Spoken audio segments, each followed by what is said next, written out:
Masculine থেকে feminine করার নিয়ম কি সেটা আমরা বলেছিলাম। আমরা বলেছিলাম মাস্কুলিনের শেষে কি থাকবে, গোলতা আনতে হবে।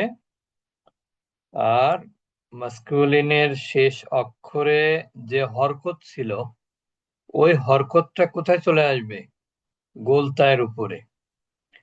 আর গোলতার উপরে যদি মাস্কুলিনের শেষ অক্ষরের হরকত চলে আসে, তাহলে মাস্কুলিন নাউনের শেষে তাহলে হরকতটা কি হবে? ওখানে তো হরকত খালি হয়ে গেল। আমার কথা কি সবাই বুঝতেছেন? জবর হবে। আসসালামু আলাইকুম। যেমন দেখেন, এটা হচ্ছে মুসলিমুন, এটা তো মাস্কুলিন। কেন মাস্কুলিন? গোলতা নাই। মুন, মিম দুই পেশ মুন। এখানে গোলতা নাই, এই জন্য এর জন্য এটা মাস্কুলিন। এটা ফেমিনিন করার নিয়ম হচ্ছে এই মাস্কুলিনের শেষে এই তাটা যুক্ত করতে হবে। মুসলিমাত। এখন এই তাটা যুক্ত করার নিয়ম হচ্ছে যে এই যে মাস্কুলিন নাউনের শেষে কি ছিল? নাউনের শেষে মিম দুই পেশ মুন ছিল। মিম দুই পেশ মুন না, দুই পেশ ছিল। ঠিক আছে, এখানে ও দুই পেশ। দুইটা জি পেশ ছিল। এই দুইটা পেশ জি কিন্তু আসলে আমরা আগেও বলেছি, এই দুইটা পেশ কিন্তু মিমের জন্য নির্ধারিত না। মিমের জন্য এটা কি নির্ধারিত নাউনের না। জন্য মিম নির্ধারিত না। হ্যাঁ, তাই মিমের জন্য নির্ধারিত না। ম্যাথ অর্থাৎ শব্দের শেষ অক্ষর পুরুষবাচক যে বিশেষ্য, তার জন্য এটা যতক্ষণ পুরুষবাচক থাকবে দুই ততক্ষণ পেশ। এটা তার জন্য থাকবে। কিন্তু এটা যখন স্ত্রীবাচকে জি কনভার্ট হয়ে যাবে, তখন এই তানবিনটা এটা চলে যাবে কোথায়? আবার সেই শেষে চলে যাবে, কারণ এটা তো আসলে তানবিনটা কিন্তু শেষ অক্ষরের জন্য। এটা মনে রাখতে হবে, তানবিনটা কার জন্য? শেষ শেষ শেষ অক্ষরের অক্ষরের জন্য। জন্য। সেটা পুরুষের হলে পুরুষের শেষে তো থাকবে, স্ত্রী হলে স্ত্রী শেষে থাকবে। তাহলে আমরা যেহেতু পুরুষ থেকে স্ত্রীতে কনভার্ট করতেছি, তাহলে তানবিনটাকেও কি করতে হবে, কনভার্ট করতে হবে না? জি কারণ জি এই মিমের পরে তো শেষ অক্ষর হলো গোলতা, তাহলে তানবিনটা চলে যাবে কোথায়? গোলতাতে চলে যাবে। তাহলে এখন মিমটা খালি হয়ে গেল না? জি এই জি মিমে জবর দিতে হবে, মনে রাখবেন, এটা সবসময় একই নিয়ম।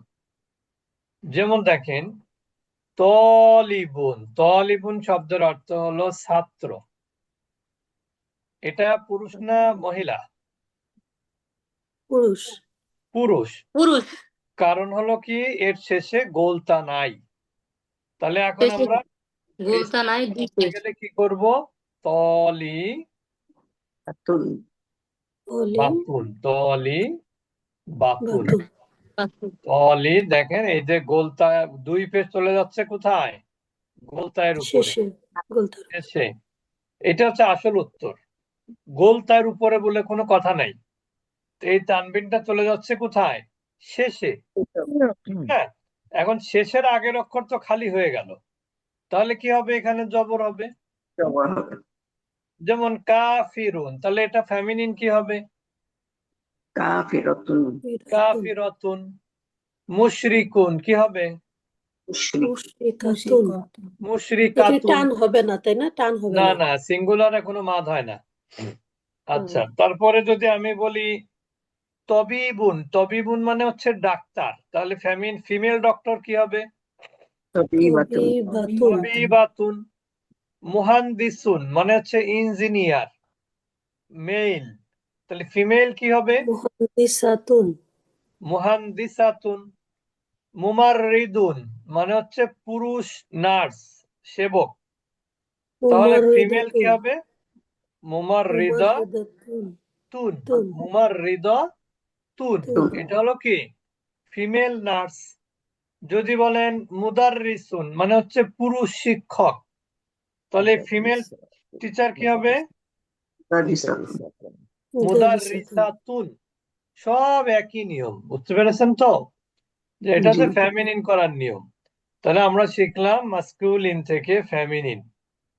এরপরে আমরা চলে যাব যে মাস্কুলিন নাউনকে আমরা একবচন থেকে দ্বিবচন, একবচন থেকে বহুবচন করব। যদিও বাংলা এবং ইংরেজিতে একবচন থেকে বহুবচন হয়, সিঙ্গুলার থেকে প্লুরাল হয়, কিন্তু ডুয়েল বা দ্বিবচন এটা কিন্তু ইংরেজিতে হয় না। ইংরেজি দ্বিবচন হয়? জি না। না। ইংরেজিতে দ্বিবচনের জন্য অতিরিক্ত শব্দ আনতে হয়, ঠিক না? বোথ আমরা তাই বলি না নাকি? জি, both টু। বাংলায় বলি তারা, তাই তো, তারা দুজন, তাই না? জি। জি তারা দুইজনের পরে তারপরে আবার ডাক্তার আলাদা। চিন্তা করেন, এখানে কিন্তু কোনো কি নাই, ভালো ব্যবস্থাপনা নাই, বুঝতে পেরেছেন? তারা দুজনকে অতিরিক্ত আনতে হচ্ছে, ডাক্তারের সাথে কোনো কিছু যুক্ত করে আমরা দ্বিবচন করতে পারতেছি না। কিন্তু বহুবচনে কিন্তু আমরা পারি। বহুবচনে যেমন আমরা যদি একজন ডাক্তার বলি তাহলে ডাক্তারই বলবো, দুইজন বললে হবে দুইজন ডাক্তার, ঠিক না? দুইজন বললে কি হবে?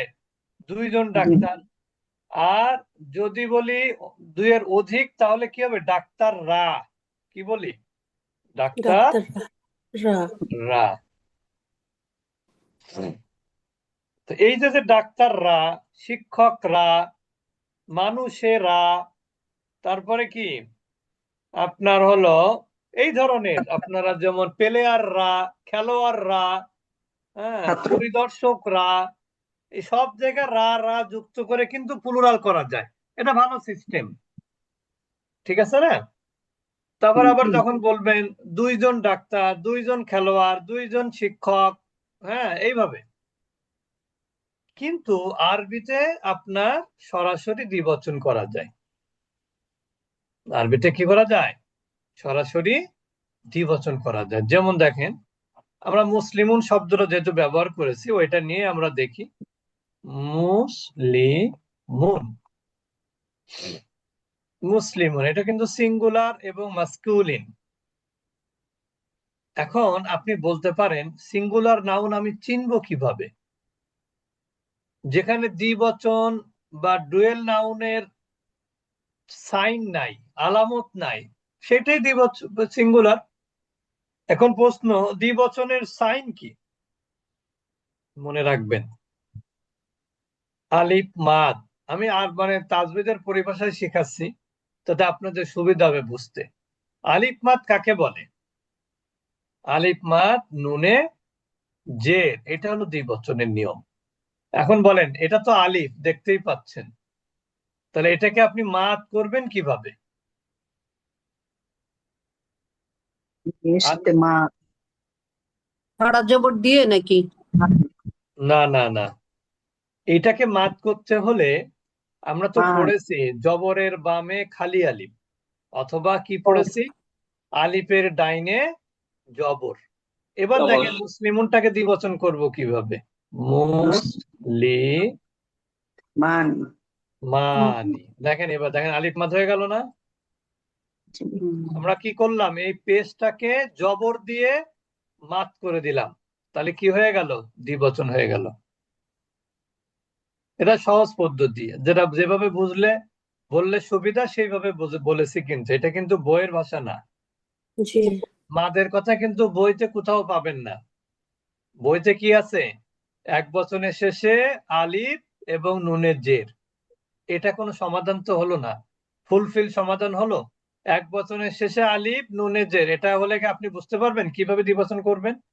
কিন্তু আমি যদি আপনাকে বলি এক বচনের শেষে আলিফ মাদ নুনে জের, তাহলে স্বাভাবিকভাবেই আলিফ মাদ যদি বলতে হয় তাহলে আলিফের আগে কি হয়?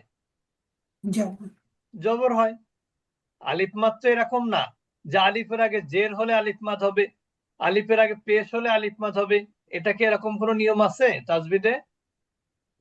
না। নাই, ঠিক না? নাকি ভুল বলতেছি? জি ঠিক আছে। আচ্ছা, এটা গেল একটা। দেখেন, তাহলে আমরা যদি এখন লিখি মুমিনুন, মুমিনুন, তাহলে এটা দ্বিবচন কি হবে? এখানে আবার শেষে কি মুমিনানি করব? আলিফ মাদ নুনে জের জের করব, তাহলে কি হবে? মুমিনানি মুমিনানি তাই তো হয়ে গেল, দ্বিবচন হয়ে গেল। তাহলে মুশরিকুন কি হবে? মুশরিকানি মুশরিকিনানি নাকি? মুশরিকিনানি না, মুশরিকানি, ও মুশরিকানি কানি অতিরিক্ত অতিরিক্ত মুশরিকুন অক্ষর আনা মুশরিকান অতিরিক্ত অক্ষর আনা যাবে না। এক বচনের পরে দুইটা মাত্র অক্ষর আনতে পারবেন, বেশি আনতে পারবেন না। একটা হলো আলিফ আনতে পারবেন, আর একটা কি আনতে পারবেন? জের যুক্ত নুন আনতে পারবেন। তাহলে মুনাফিকুন কি হবে? মুনাফিকানি মুনাফিকানি মুনাফিকানি কানে না, কনি কনি। মুনাফিকানি কানি আচ্ছা, এরপরে যদি বলি তলিবুন ছাত্র, একজন ছাত্র, দুইজন ছাত্র কি হবে? তলিবানি তলিবানি। তলিবানি মুদাররিসুন, একজন শিক্ষক, তাহলে দুইজন শিক্ষক কি হবে? মুদারিসানি মুদাররিসানি। মুদারিসানি হ্যাঁ, দুইজন ডাক্তার। তলিবানি তো তবিবুন হচ্ছে তলিবানি একজন, তাহলে তবিবুন একজন ডাক্তার, তাহলে দুইজন কি হবে? তবিবানি তলিবানি তবিবানি। তবিবুনের দ্বিবচন হলো তবিব। তবিবানি তাহলে মুহান্দিসুন একজন ইঞ্জিনিয়ার, দুইজন ইঞ্জিনিয়ার কি হবে? মুহাদ্দিসানি মুহাদ্দিসানি বুঝতে পেরেছেন এবার? জি উস্তাদ একজন নার্স কি হবে? মুমাররিদুন, তাহলে দুইজন নার্স কি হবে? মুমাদ্দিদানি মুমাররিদানি, দনি দনি এই এত পানি পানি। তাহলে কারো কোনো প্রশ্ন আছে নাকি? বুঝতে অসুবিধা হচ্ছে এরকম কেউ আছেন? জাযাকাল্লাহ খাইরান আচ্ছা, ওয়ান্তুম ফাজাযাকিল্লাহ খায়র। তাহলে আমরা বুঝতে পারলাম যে দ্বিবচন করার নিয়ম একেবারেই সহজ। এটা তো আমরা শিখলাম পুরুষবাচক। এবার আমরা আসি স্ত্রীবাচক। মুসলিমাতুন, একই নিয়ম, মুসলিমাতুন, এরপরেও একই নিয়ম, আলিফ মাদ নুনে জের। তাহলে কি হবে? আলিফ মাদ যদি করতে হয় তাহলে কি গোলতা রাখা যাবে নাকি লম্বাতা করতে হবে? লম্বা থাকে লম্বাতা। এটা লেখার নিয়ম আর কি, এটা কিন্তু গ্রামারের নিয়ম না। এটা কি লেখার ক্ষেত্রে এই নিয়ম ফলো করা হয়। বুঝতে পেরেছেন? মুসলিমাতানি কি হবে? দ্বিবচন মুসলিমাতানি। মাতানি মানে মাতে মাদ হবে না, তাতে মাদ। তায়ের পরে আলিফ, তো মায়ের পরে তো আলিফ না। ব্যাপারটা বুঝেছেন? মুসলিমাতুন, তাহলে এটাকে জি মাতানি, তায়ের পরে মাতানি আলিফ মাদ, মাতানি তায়ের পরে কি হবে? আলিফ মাদ হবে। আলিফ তাহলে মুসলিমাতুন মুসলিমাতানি, ও সরি, এখানে জের হবে। আর মুমিনাতুন কি হবে? মুমিনাতানি মুমিনাতানি। মুমিনানি মুশরিকাতুন কি হবে? ও মুমিন মুশরিকাতানি মুশরিকাতানি মুনাফিকাতুন মুনাফিকাতানি মুনাফিকাতানি। মুহান্দিসাতুন মুহান্দিসাতানি মুহাদ্দিসাতানি মুহান্দিসাতানি। মুহাদ্দিসানি তবিবাতুন মুহাদ্দিসাতানি তবিবাতুন তবিবাতানি তবিবাতানি তবিবাতানি। মুমাররিদাতুন মুমাররিদাতানি মুমাররিদাতানি বুঝেছেন? এবার দ্বিবচন করার নিয়ম। এক বচনের আলিফ মাদ শেষে নুনে কি জের হবে? আলিফ মাদ নুনে জের। আলিফ মাদ নুনে জের। যে এখন আপনারা প্রশ্ন করতে পারেন, এবার আলিফ মাদের ব্যাপার স্যাপার কেন আসলো? একটু পরেই বুঝতে পারবেন কেন আসলো। এবার আমরা চলে যাব, আমরা প্র্যাকটিস করব আগামী ক্লাসে, ভয়ের কোনো কারণ নাই। মনে মানে করবেন না যে বেশি পড়ানো হয়ে দ্বিবচনটা হইলো যাচ্ছে। গিয়ে ওস্তাজি দ্বিবচনটা হইলো গিয়ে আলিফ মাদ নুনে নুনে জের জের, মানে পুরুষবাচক স্ত্রীবাচক দুইটাতেই সেম হবে দুইটাই না? একই নিয়ম, সেম নিয়ম। আচ্ছা উস্তাদ বলেন। আসসালামু আলাইকুম। ওয়ালাইকুম আপনার এই আসসালাম। আপনার না বই আমার কাছে আছে, আপনার যে বই আছে আমার কাছে, ওই বইগুলো ফলো করলে হবে না পড়লে? কি বই? এই 5-6টা বই আছে, লাজিনার বাবা মনে হয় আপনার কোনো কোর্স করেছিল কিনা, আপনার এক সেট বই আছে আমার কাছে। এখন আমি তো কি বই আছে বা কি সেটা তো আমি জানি না। আচ্ছা যাই ওই হোক। বই ইসের উপর, গ্রামারের উপর। আচ্ছা, তো এখানে দেখেন এটা 1 বছর না? জি জি উস্তাদ। এখন জি। বহুবচনের নিয়ম হচ্ছে ওয়াও মাদ, ওয়াও সাকিন নুনে জবর। তাহলে 1 বছরের শেষে ওয়াও ওয়াও মাদ নুনে জবর। তাহলে এখন বলেন ওয়াও সাকিন জবর। আছে, তার আগে 2 পেশ আছে, তাহলে মাদ করলে কি করতে হবে?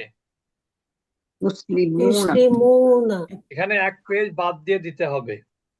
তাহলে কি হয়ে যাবে? মুসলিম মুসলিমুনা না। তাহলে দেখেন মাদের মাদের কি প্রয়োজন আছে কি নাই? আছে। আছে। মুসলিমুনা, মুসলিমুনা। তাহলে মুমিনুন কি হবে? মুমিনুনা মি মুমিনুনা মুনা মুশরিকুন কি হবে? মুশরিকুনা মুশরিকুনা মুনাফিকুন কি হবে?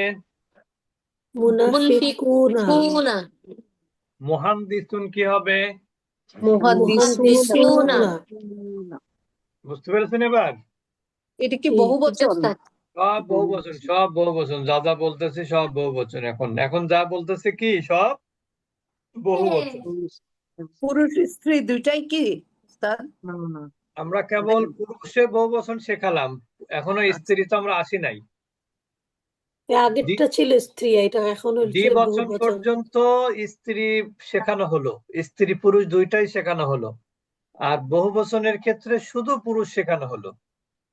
বুঝেছেন? জি। তাহলে মুসলিমুনটা হবে মুসলিমুনা, মুমিনুন হবে মুমিনুনা, মুনাফিকুন হবে মুনাফিকুনা। তারপরে জালিমুন কি হবে? জালিমুনা।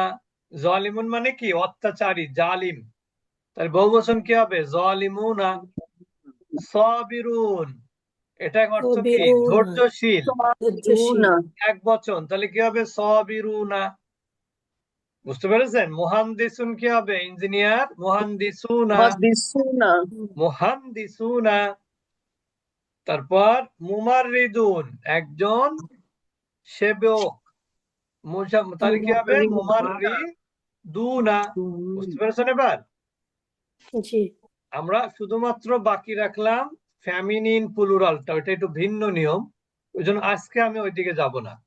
আমরা এখন চলে যাব প্র্যাকটিসে, যে আমরা এগুলো বললাম আসলে এগুলোর স্লাইডে কি তাই আছে নাকি আমরা ভুল পড়ালাম, ঠিক ওস্তাদ না? জি, ইংলিশের পাশাপাশি একটু আরবিটাও বললে তাহলে আমরা যেহেতু আরবি শিখি, আচ্ছা যেমন এই যে আচ্ছা, আরবিটা হচ্ছে 1 বচন যেটা সেটাকে বলে ওয়াহিদ, দ্বিবচনকে বলে তাসনিয়া বলে, মুসান্নাও বলে। 2 রকমই বলে, তাসনিয়া বা মুসান্না। এই যে এই স্লাইডটা দেখ, ও আবার সরে গেল। এইখানে দেখেন, এইগুলো দেখেন আমরা এত সময় যা পড়ালাম এখানে তাই। এটা হচ্ছে আরবি পরিভাষা। ওয়াহিদ মানে কি? 1 বচন, 1 বচন। সিঙ্গুলার। এটা আরবি, এটা ইংরেজি, এটা বাংলা। এটা 1 বচন, এটা সিঙ্গুলার, এটা কি? ওয়াহিদ। এটা ওয়াহিদ। দ্বিবচন, এটা ডুয়েল, এটা হলো তাসনিয়া বা মুসান্নাও বলা হয়। এটা বহুবচন, এটা প্লুরাল, এটা হলো জামউন বা জমা। দেখেন ইংরেজির সাথে একটা জিনিস মিল আছে আরবিতে। ইংরেজি কিন্তু প্লুরাল করতে হয় সিঙ্গুলারের পরে এস বা ইএস শেষে কি করতে হয়? যুক্ত করতে হয়, ঠিক না? জি। কিন্তু এই দ্বিবচনে কিন্তু ইংরেজিতে দ্বিবচনে এরকম কোনো নিয়ম নাই। আছে? নাই। কিন্তু বহুবচনের ক্ষেত্রে আরবি আর ইংরেজি অনেকটা একই ধরনের, অর্থাৎ অতিরিক্ত বর্ণ যুক্ত করতে হয়। তাহলে এইখানে দেখেন আপনারা, এই যে মুসলিমানি কিভাবে হলো? আলিফ মাদ নুনে জের, জের। দেখেছেন? এটা হচ্ছে মুসলিমুন সিঙ্গুলার, মানে ওয়াহিদ। এটা দুই পেশও থাকতে পারে, দুই জবর থাকতে পারে, দুই জেরও থাকতে পারে। বুঝতে পেরেছেন? সকল ক্ষেত্রে একই নিয়ম। দ্বিবচন যদি করতে হয় স্বাভাবিক অবস্থায়, তাহলে আলিফ মাদ নুনে জের। আর বহু বচনের নিয়ম হচ্ছে কি? ওয়াও মাদ নুনে জবর। এই যে দেখেন, আমরা মাদের জায়গাটাকে কালার করে দিয়েছি, যেখানে জেন্ডার পরিবর্তন হয়েছে। এখানে মুসলিমুন, মুসলিমানি, মুসলিমুনা। সহজ পদ্ধতি হলো এটা মুখস্থ করে ফেলা। আপনি আচ্ছা, এবার মুখস্থ ফেমিনিন করবেন। ম্যাসকুলিন দুইটাতেই সেম চেঞ্জ হবে না? হ্যাঁ, দ্বিবচন পর্যন্ত একই নিয়মে চেঞ্জ হবে। বুঝতে পেরেছেন? আমরা দেখাবো। তাহলে মুসলিমুন, মুসলিমানি, মুসলিমুনা, মুমিনুন, মুমিনানি, মুমিনুনা, তাই হবে না? মুশরিকুন, জি। মুশরিকানি, মুশরিকুনা, মুদাররিসুন, মুদাররিসানি, মুদাররিসুনা, মুদাররিসুনা, মুহাদ্দিসুন, মুহাদ্দিসানি, মুহাদ্দিসুনা, মুমাররিদুন, মুমাররিদানে, মুমাররিদুনা। মুদুনা। বুঝেছেন সবাই? দুনা। হ্যাঁ, এখানে দেখেন, জি মুসলিমুন উস্তাদ। একজন মুসলিম, মুসলিমানি দুইজন মুসলিম, মুসলিমুনা অনেক মুসলিম, তার মানে কি দুইয়ের অধিক। মুসলিম। তাহলে এক বচনের আরবি হলো ওয়াহিদ। আল্লাহু ওয়াহিদ। ওয়াহিদুন, আল্লাহ হচ্ছে এক। তাসনিয়া, এক। তাসনিয়া অর্থ হচ্ছে দ্বিবচন বা ডুয়েল। তাসনিয়া কি? দ্বিবচন বা দ্বিবচন। ডুয়েল। টার্ম বা আর ডুয়েল। হ্যাঁ, জামউন এটা হচ্ছে কি? বহুবচন বা প্লুরাল। বচন বা প্লুরাল। বুঝতে পেরেছেন? তাহলে এখন আমরা জামা। চলে যাব ফেমিনিন। ফেমিনিন এক বচন থেকে, এটা কিন্তু দেখেন সিঙ্গুলার মাস্কুলিন, সিঙ্গুলার ফেমিনিন, অর্থাৎ মাস্কুলিনের আরবি কিন্তু মুজাক্কার, আর ফেমিনিনের আরবি হলো মুয়ান্নাস। তো মুসলিমুনের মুয়ান্নাস কি? মুসলিমাতুন। মুমিনুনের মুয়ান্নাস কি? মুমিনাতুন। মুমিনাতুন, কাফিরুনের মুয়ান্নাস কি? কাফিরাতুন। বিরাতুন। এটা আমরা একটু আগেই প্রথমেই বলেছিলাম। শুধুমাত্র কি হচ্ছে, এই তানবিনটা কোথায় চলে যাচ্ছে? গোল তায়ের উপরে, শেষ শেষ অক্ষরে। আর শেষ অক্ষরের আগের অক্ষরে কি হচ্ছে? জবর। সবগুলো দেখেন একই নিয়ম, জবর জবর। সব জায়গায় তানবিন পেশ চলে যাচ্ছে কোথায়? শেষ অক্ষরে। শেষে শেষে তার মধ্যে চলে যাচ্ছে, আর জবরটা রর মধ্যে চলে যাচ্ছে একটা এবার খারাপ। আমরা এখানে একটু দেখবো এবার মুসলিমাতুন, এটা মানে মুয়ান্নাস। এটা কি? মুয়ান্নাস, অর্থাৎ মুয়ান্নাস। ফেমিনিন। এই মুসলিমাতুনের দ্বিবচন কি হলো? সিঙ্গুলার। আলিফ মাদ নুনে জের। মুসলিমাতুন, জি। মুসলিমাতানি। এই পর্যন্ত আমরা পড়লাম আজকে। তাহলে মুসলিমাতুন কি হবে? মুসলিমাতানি। তাহলে মুমিনাতুন কি হবে? মুমিনাতানি। মুমিনাতানি। মুনাফিকাতুন কি হবে? মুনাফিকাতানি। তানি। মুশরিকাতুন কি হবে? মুশরিকাতানি। জি। হ্যাঁ, একটা কত দেখেন আরবি কত সহজ। আপনাকে যদি বলি যে মুশরিক, তাহলে তার ইংরেজি কি হবে? আনবিলিভার মুশরিকাতা। নাকি? আনবিলিভার বলবেন না, নাকি বলবেন ইংরেজিতে? আনবিলিভার। আনবিলিভার।